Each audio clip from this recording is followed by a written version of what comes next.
धारचूला के रांची में डाक व्यवस्था पर उठे सवाल, अनियमितताओं के आरोप। 9 अप्रैल सीमांत क्षेत्र धारचूला की ग्राम पंचायत रांची में डाक विभाग की कार्य प्रणाली पर गंभीर सवाल खड़े हुए हैं। ग्राम निवासी एवं सामाजिक कार्यकर्ता केसर सिंह धामी ने डाक अधीक्षक पिथौरागढ़ को प्रेषित शिकायती पत्र में डाकघर में अनियमितताओं और कर्मचारियों की लापरवाही का आरोप लगाया है।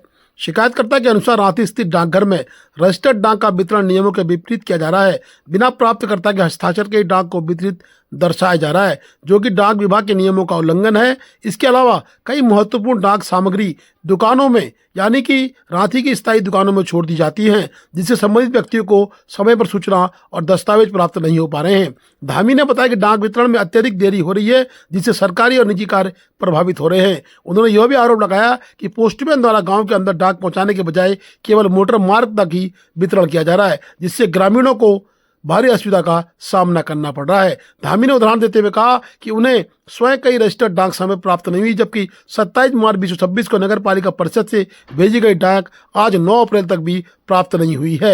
उन्होंने डाक विभाग से पूरे मामले की निष्पक्ष जांच कर दोषी कर्मचारियों के खिलाफ आवश्यक कानूनी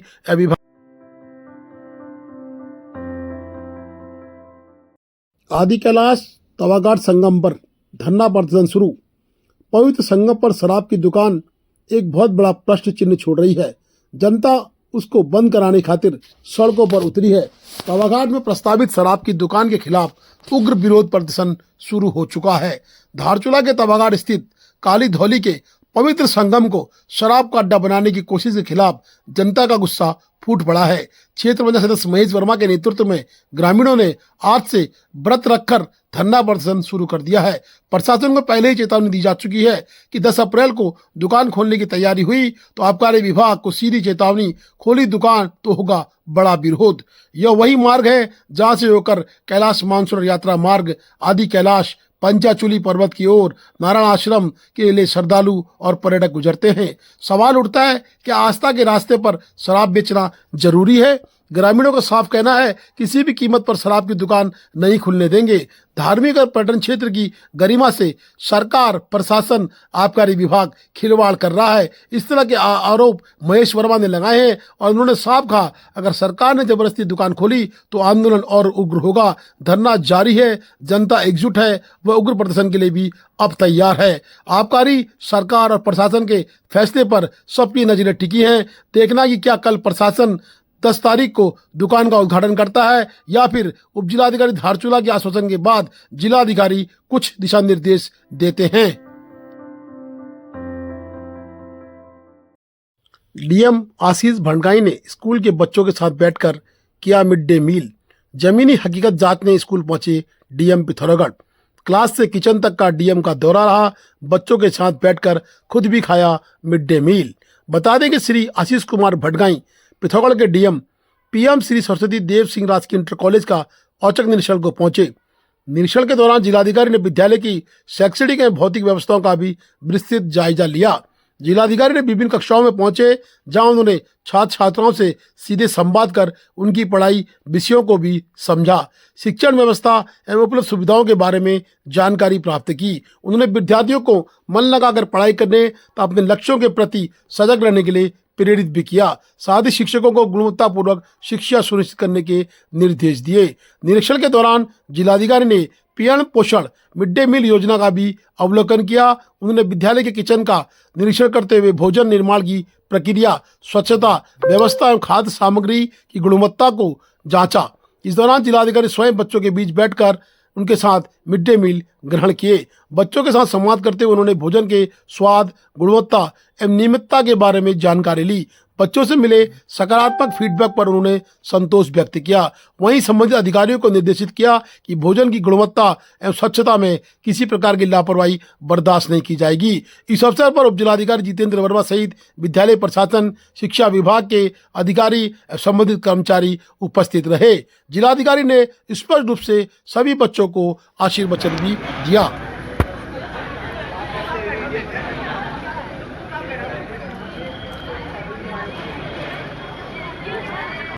जनगणना का कार्य जो होता है, सेंसस का वर्क होता है, बहुत इंपॉर्टेंट होता है, क्योंकि इससे आने वाले टाइम की जितनी भी प्लानिंग होती है, जो भी हम लोग देश की गतिविधि, देश की डेवलपमेंट के लिए जितने भी डेटा हम लोग लेते हैं फिर उसके बाद वो सेंसस के आधार पर लेते हैं। तो सेंसस का करेक्ट होना बहुत जरूरी है, और सेंसस तभी करेक्ट होगा जो उसमें लगे हुए लोग हैं, हम सब और पूरी टीम, जितने भी उसके रूल्स एंड रेगुलेशंस होंगे उसको सब अच्छे से जानते होंगे और एक्यूरेसी के साथ ये कार्रवाई पूरी कर पाएंगे। क्योंकि अगर एक्यूरेसी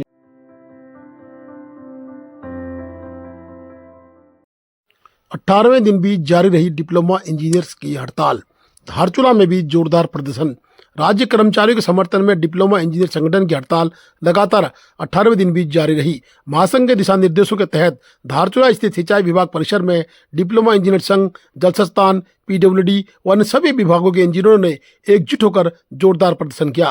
प्रदर्शन के दौरान इंजीनियरों ने सरकार के खिलाफ नारेबाजी करते हुए अपनी लंबित मांगों को जल्द पूरा करने की मांग उठाई। वक्ताओं ने कहा कि जब तक उनकी मांगों पर सकारात्मक निर्णय नहीं लिया जाता तब तक आंदोलन जारी रहेगा। हड़ताल के चलते विभागीय कार्य प्रभावित हो रहे हैं, जिससे आम जनता को भी परेशानियों का सामना करना पड़ रहा है। प्रदर्शनकारियों ने चेतावनी दी कि यदि जल्द समाधान नहीं हुआ तो आंदोलन को और उग्र किया जाएगा। इस दौरान बड़ी संख्या में धारचूला में इंजीनियरों ने डिप्लोमा इंजीनियर संघ के बैनर तले एकजुटता के साथ अपने हक की लड़ाई जारी रखने का संकल्प लिया।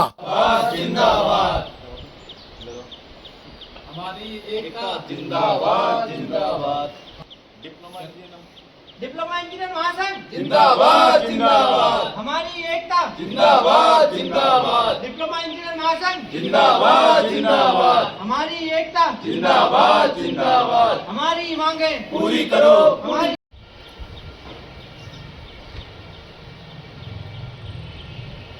कहना चाहेंगे? हमारा ये मैं आज 17-18वां दिन हो गया हड़ताल में बैठे हुए, क्योंकि हमारी जो मांगे हैं, पिछली बार मीटिंग हुई थी, शासन में मीटिंग हुई थी, कुछ मांगों का सहमति बनी थी, बाद में शासन पर सभी पलट गए उस मांगों से। अभी बताओ हमें जो मांगे है 5400 ग्रेड पे का है, जिसमें 2013 बाद तक 11 तक के बैच को जो मिल रहा है, उससे आगे बैचों 2000 अभी जो हमें जो 2026 तक बैच आ रहे हैं उनको नहीं मिल पा रहा है। वो 5400 ग्रेड पे के लिए चल रहा है। बाकी अन्य विभाग की मांगे बहुत सारी हमारी, उसके लिए अभी आंदोलन हमें चला ही है। 27 सूत्री मांगे हमारे, 27 मांगे हैं हमें जो रखी गई है। और देखो कहाँ तक बात चलती है अभी, ये है हमारी। तो अभी आप लोग हड़ताल में रहेंगे? हाँ, अभी जब तक आपका महासंघ आदेश नहीं करेगा कुछ? महासंघ का कोई आदेश नहीं आता तक हम हड़ताल में हैं।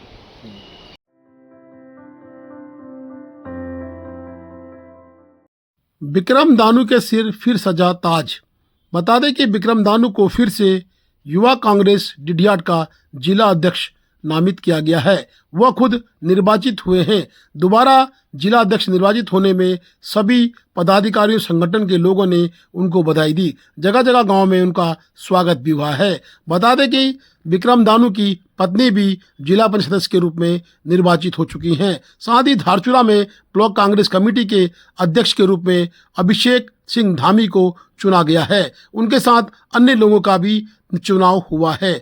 बता दें कि लगातार धारचूला में चुनाव का ब्लॉक कांग्रेस कमेटी का गठन किया जा रहा है। ब्लॉक अध्यक्ष भूपेंद्र सिंह थापा के नेतृत्व में नवनिर्वाचित सभी पदाधिकारियों का पीडब्ल्यूडी गेस्ट हाउस में स्वागत अभिनंदन किया गया। पीडब्ल्यूडी गेस्ट हाउस में अभिषेक धामी को नई जिम्मेदारी मिलने पर बधाई दी गई। साथ ही उनके साथ जो अन्य युवाओं को जिम्मेदारी मिली है उनके लिए भी सबको साधुवाद और शुभकामनाएं प्रेषित की गई और संगठन को मजबूत करने की बात कही गई। नव जिम्मेदारी के लिए आप दोनों को ही बहुत बहुत बधाई हो।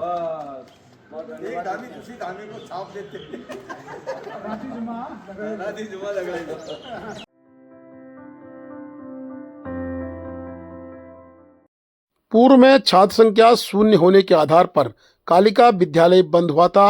अथक प्रयासों के बाद कालिका के ही स्थानीय निवासी प्रकाश जोशी, जो कि अध्यापक हैं और कोटीधुरा में कार्यरत हैं, उनके अथक प्रयास से और उप शिक्षा अधिकारी राजेश अटवाल की मेहनत से कालिका विद्यालय का पूर्ण रूप से जीर्णोद्धार हो गया है। नई छात्र संख्या के साथ कालिका विद्यालय अपने नए पाठ्यक्रम को लेकर आगे बढ़ रहा है। प्रकाश जोशी की मेहनत रंग लाई है। उन्होंने घर घर जाके बच्चों को विशेष रूप से इकट्ठा करके और अपने प्रयासों से स्कूल में छात्र संख्या को बढ़ाया है और जिला शिक्षा अधिकारी व अन्य अधिकारियों की मेहनत से पूर्व में बंद पड़े हुए विद्यालय को पुनः खोल दिया गया है। बता दें कि प्रकाश जोशी स्थानीय कालिका के निवासी हैं और घर घर जाके संपर्क करके उन्होंने विद्यालय की कायाकल्प कर दी है। पूर्व में नेपाली छात्रों का ये विद्यालय बन चुका था। स्थानीय बच्चे यहाँ पढ़ते नहीं थे, लेकिन 4 बच्चों की उपस्थिति के बाद ये विद्यालय नेपाली छात्रों की छात्र संख्या घटने से पूर्ण रूप से बंद हो चुका था। 1 वर्ष बंद रहे विद्यालय को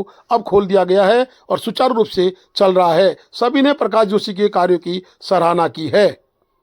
हमारे दादाजी ने, मेरे पूज्य पिताजी ने और मैंने स्वयं और मेरे बच्चों ने भी यहाँ पर विद्या अध्ययन किया था। माननीय महोदय, Please do like, share and subscribe DCL News.